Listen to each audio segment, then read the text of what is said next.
Philosophy from Jordan Peterson, brought to you by from the Clickford Media Services, clickbo.me. Alright, let's play that weird cut with Jordan, who thinks he knows what he's talking about, because he's just a complete useful idiot. Here's something interesting. You can think about this for a minute. I went and saw an autistic woman speak at one point. Her name was Temple Grandin. She's really worth looking up. Temple Grandin is a very interesting person. She's very seriously autistic when she was a child. But her mother and her worked her out of it so that she could be, she's very functional. She works as a professor. I don't remember where. It's in the Midwest somewhere. Now, she's famous not only for being a highly functional autistic person who talks a fair bit about what it's like to be autistic, but also for designing slaughterhouses across the United States. And the reason she can do that, as far as she's concerned, is because she thinks like an animal thinks. And so she doesn't, and she's identified maybe at least part of what the core problem is with autism. So the talk I heard her at was in Arizona, and it was a really an entrancing talk. She showed some really interesting pictures of animals. So what she's done is she's redesigned slaughterhouses so that when the animals enter the slaughterhouse, they go in like a spiral, basically. They can't see what's around the corner, and the walls are high so they're not distracted by anything outside. So one of the things she showed, for example, was a bunch of cows going through a standard sequence of gates, essentially. And off to the side there was a windmill spinning, and the cows would stop because the windmill, they didn't understand what the windmill was, and they'd stop. Or showed other pictures where cows were going down a pathway too, and there was a Coke can sitting in the middle of the pathway, and the cows would all stop because they didn't know what to do with it. Or she had another picture of cows out in the middle of the field all surrounding a briefcase, and they were all looking at the briefcase. And the cows didn't like anything that shouldn't be there and had a hard time mapping it. Now she said, here's a little exercise she did. She said, think of a church. Okay, so maybe you imagine a child's drawing of a church. It's like your standard house, like a pentagon, right? Which is basically how children draw the front of a house, with a steeple on top and maybe a cross on top of it or something like that, which actually isn't at church. It's an icon of a church. And you think about how children draw houses too.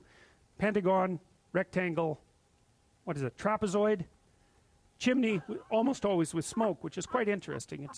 I don't know where kids get that exactly, but they almost always draw a chimney with smoke, even though chimneys with smoke aren't that common anymore. But anyways, you know, you can see what a child's picture of a house looks like in your imagination. One of the things that you might want to think about is that is not a picture of a house at all, right? It's an iconic representation that's kind of like a hieroglyph, because no house looks like that. And then you think about how a child will draw a person. Circle, stick, stick, stick, stick, stick. And you show it to someone and go, that's a person. It's like, really? It looks nothing like a person, right? I mean, you immediately recognize it as a person, but it looks nothing like a person. Well, what Grandin said was that when she thinks of a church, she has to think of a church she's seen. She can't take the set of all churches and abstract out an iconic representation and use that to represent the set of all churches. She gets fixated on a specific exemplar.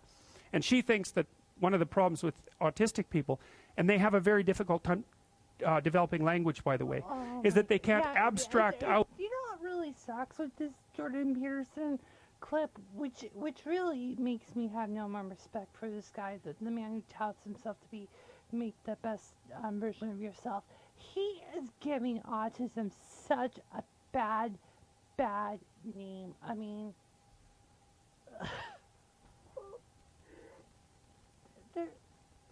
let's just, if you don't want to throw up, I mean, it's going to get worse. Out generalized representation across a set of entities. They can't abstract. And then and of course, if you can't abstract, then it's also very difficult to manipulate the abstractions. And you see very strange behavior with autistic children, for example. So they don't like people. And that's because people don't stay in their perceptual boxes. Like a human being is a very difficult thing to perceive, because we're always shifting around and moving and doing different things. Like, we don't stay in our categorical box. So autistic people have real trouble with other people.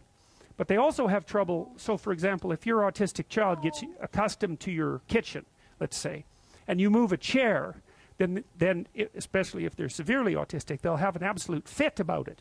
Because you think kitchen with chair moved. They think completely different place. Because they can't abstract the constancies across the different situations and represent them abstractly. So I made this little diagram. I made this little diagram here to kind of give you a sense of what you might be doing when you're abstracting perceptually. And so you could say, think about something that's that complicated. It's sort of my model of how complex the world is, but the world is a lot more complex than that. But the world is made out of, sure. everything is made out of littler things, it. and those littler things are made out of littler things, and so forth. And those things are nested inside bigger things, and so forth. And where you perceive on that level of abstraction is somewhat arbitrary. It has to be bounded by your goals. That's the other thing, is that your perceptual structures are determined by the goals that you have at hand. I mean, some of that's not completely true, because your perceptual systems also have limitations, right? There's things you can't see or hear even if you need to. So there are limitations built in, but within that set of limitations, you're still trying to tune your perceptions to your motivated goals. And that's also very useful to think about when you're trying to understand artificial intelligence, because for human beings, without goals, there's no perception, because there's no filtering mechanism that you can use to determine the level of resolution at which you perceive.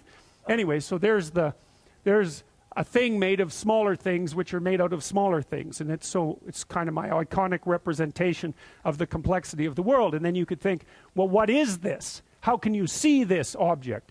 And I think if you just look at it, you can detect, it's like a Necker cube, you know, those cubes that are line drawings that you can see the front of and then it'll flip to the back. Have you seen those?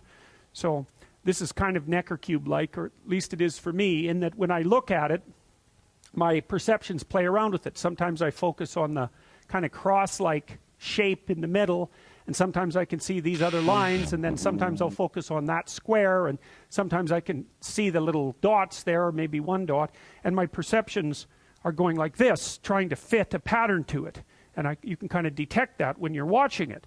And so I would say, well, you have the options of perceiving this in its full complexity, or you can simplify it. Essentially, there's lots of ways you can simplify it, but some of them are laid out there. So you take the complex thing, you make a low-resolution representation of it. So that's the rough area that all those dots occupy. That's the rough area broken down to its 4 most fundamental quadrants. That might be how you would look at it if this was a map of an orchard and you were trying to walk from south to north. That would be a useful representation. This combines this and this. That's that's the highest level of resolution that you can perceive this object at. That's lower resolution than the object itself. I renamed this Jordan Peterson roast children's